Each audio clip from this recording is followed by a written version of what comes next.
کہتے ہیں کہ ایک سانس جو آدمی لیتا ہے اور پھر وہ سانس نیچے چھوڑتا ہے، سانس جاتی ہے پھر آتی ہے، ان 2 لمحوں میں 3000 کے قریب نعمتیں اکٹھی ہوئی ہیں۔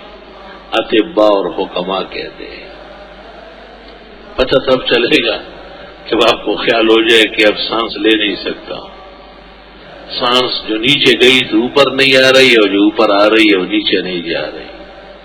ایک وقت اس فانی زندگی میں ایسا آتا ہے اور تقریباً اللہ سب کو اس کی سیر کراتا ہے تاکہ اس کو نعمتوں کا احساس رہے کہ میں نے کتنے احسانات اور کتنی نعمتیں اس انسان پر کی ہیں۔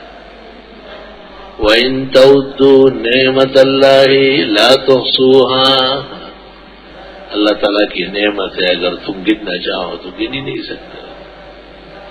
ان الانسان لظلوم کفار، انسان تو ایسے بھی بڑا بے انصاف اور بڑا ناشکرا ہے،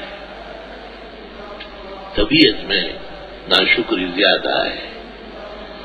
ایک آدمی ایک دسترخوان پر 10 کھانے چنے ہوئے، 9 پسندیدہ ہیں اور ایک ذرا مناسب نہیں ہے، اب یہ اس ایک کی مذمت کر رہا ہے۔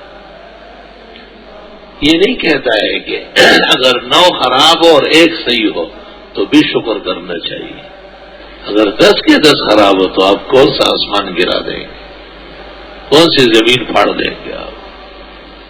انسان کنود ہے، دیکھتے ہوئے احسانات پھر بھی نہیں مانتا ہے۔ بیٹا جو باپ کو جواب دیتا ہے، ماں کے ساتھ جو بیٹی لڑ پڑتی ہے، اس کو یہ پتا ہے کہ میں یہاں سے پیدا ہوں اور میں گوشت کا ایک لوتھڑا تھا، جب چاہتی تو پٹخ دیتی، اور اگر یہ مجھے دودھ کی جگہ مونج بھی دیتی تو میں کچھ نہیں کر سکتی۔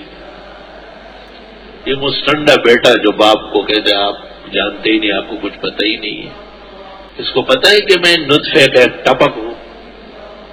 ناشکرا اسی کو تو ناشکرے کہ کوئی کان کے پاس سینگ تھوڑا اگتا ہے۔